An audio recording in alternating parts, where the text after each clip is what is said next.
Chers téléspectateurs, bienvenue dans House of Styles.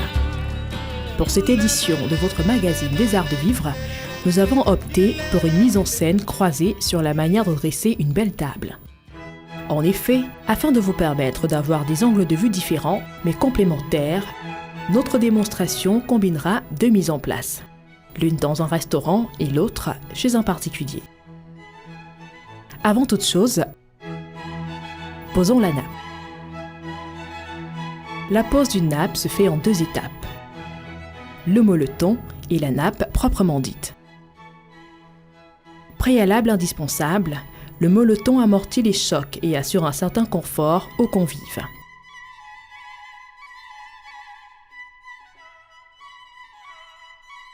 C'est alors que vient la nappe proprement dite. La nappe blanche est de mise pour les grands dîners. Posez-la soigneusement afin d'obtenir une surface bien lisse. Toutefois, le choix d'une autre couleur est parfaitement acceptable sans qu'on ne crie à la faute de goût. En fait, tout dépend de votre inspiration du moment.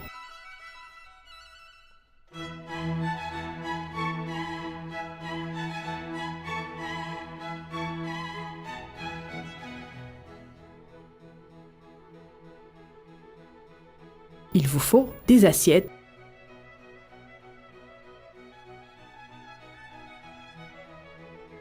l'assiette de présentation d'abord.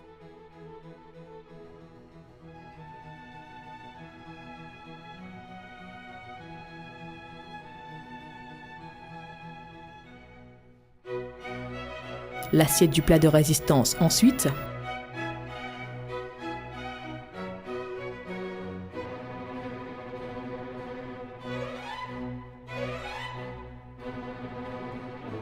Et enfin, l'assiette de dessert.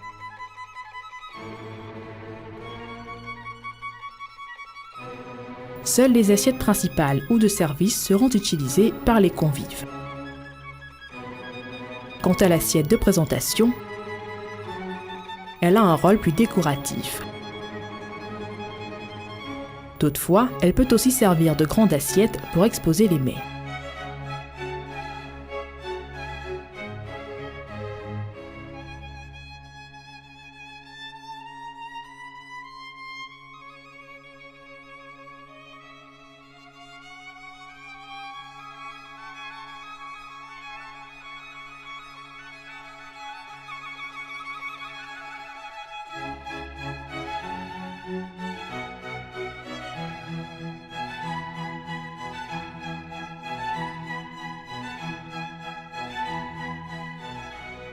Passons maintenant au couvert. Le couvert est l'ensemble constitué de couteaux, de fourchettes et de cuillères. Le couvert se place dans l'ordre de l'utilisation, c'est-à-dire de l'extérieur vers l'intérieur. À droite de l'assiette, les couteaux, le côté tranchant tourné à l'intérieur et éventuellement la cuillère à soupe.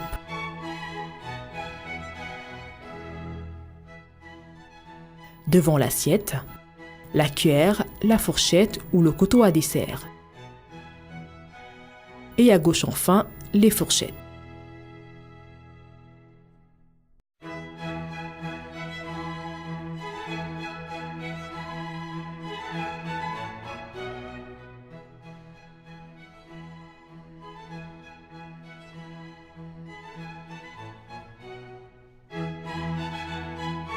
Cependant, il arrive parfois que le couvert à dessert ou à fromage ne soit pas posé sur la table.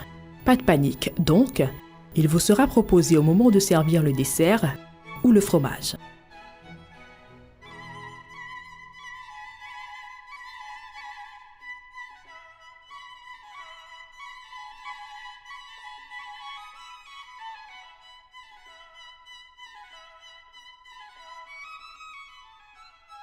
Quant aux verres, ils doivent absolument être impeccables. Pour les grandes occasions, privilégiez les verres en cristal. Commençons par placer à la pointe du couteau le verre à vin, verre de taille moyenne. Ensuite, devant ce dernier, le verre à eau, le plus grand, de manière à former un accent grave. Quant à la flûte à champagne, elle sera posée un peu en retrait des deux autres verres. Pour les particuliers, les verres doivent être posés normalement sur la table, c'est-à-dire à l'endroit.